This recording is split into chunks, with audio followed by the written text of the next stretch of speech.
ગુજરાતના 73 lakh ration card ધારકો માટે હવે મોટા સમાચાર મિત્રો સામે આવી ગયા છે અને હવે તમારે ઘરે બેઠા જ તમારે KYC જે કરાવવાનું છે તે તમે જાતે જ તમારા ફોનથી કરી શકશો। તો મિત્રો ચાલો જાણી લઈએ આ વિડીયોમાં વિસ્તારથી કે તમે તમારા જે રેશન કાર્ડ છે તેનું KYC કેવી રીતે કરશો। તો મિત્રો એક વિનંતી કરીશ કે વિડીયોના અંત સુધી જોડાયેલા રહેજો, જેથી કરીને તમારે કોઈ દુકાનદારને 50, 100 કે 150 રૂપિયા દેવાની જરૂર નહીં પડે। માત્ર અને માત્ર આ વિડીયો તમે જોઈ લેશો એટલે તમારું KYC નું કામ સંપૂર્ણ રીતે પૂર્ણ થઈ જશે।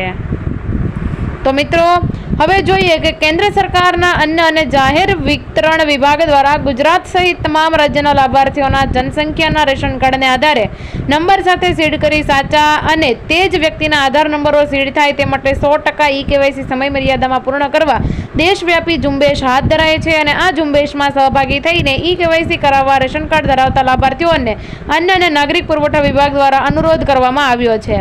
તો આ અનુરોધને લઈને આપણે બધાએ મિત્રો KYC કરાવવાનું રહેશે।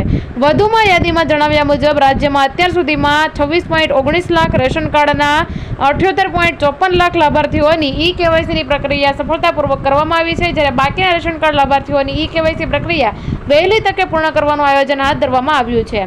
રેશન કાર્ડ ધારકો હવે સરળતાથી ઘરે બેઠા માય રેશન મોબાઈલ એપ્લિકેશન થકી KYC કરી શકે છે અને આ ઉપરાંત તાલુકા કક્ષાએ મામલતદાર, ઝોનલ કચેરીમાં, ગ્રામીણ સ્તરે ગ્રામ કેન્દ્રમાં VCE દ્વારા આધાર આધારિત બાયોમેટ્રિક પ્રમાણીકરણ તેમજ PDS+ મોબાઈલ એપ્લિકેશનનો ઉપયોગ કરીને આધાર આધારિત ફેસ ઓથેન્ટિફિકેશન દ્વારા આમ 3 રીતે KYC તમે કરી શકશો। ત્યારબાદ મિત્રો જણાવી દઉં કે તમારે જે ખાસ વાત તમારા ધ્યાને રાખવાની છે કે કોઈ પણ વ્યક્તિ તમારી પાસેથી તમારા જે કાંઈ અસલી પુરાવા છે તે માંગે તો એ તમારે આપવાના નથી। તો જોઈ લઈએ કે કયા પુરાવા તમારે આપવાના નથી। ખાસ ઉલ્લેખનીય છે કે રેશન કાર્ડ ધારકે KYC કરાવવા ration card number, mobile number તેમજ આધાર નંબરની માત્ર વિગતો આપવાની છે અને KYC ની પ્રક્રિયા આ 3 વસ્તુ આપવાથી પૂર્ણ થઈ જાય છે, જ્યારે વિવિધ વ્યક્તિગત પુરાવાની નકલો, ઝેરોક્સ કોપી કે બેંક એકાઉન્ટની વિગતો આપવાની જરૂર નથી। ઉપરાંત રેશન કાર્ડ લાભાર્થી પોતે ઘરે બેઠા KYC પોતાના મોબાઈલ દ્વારા પણ કરી શકશે।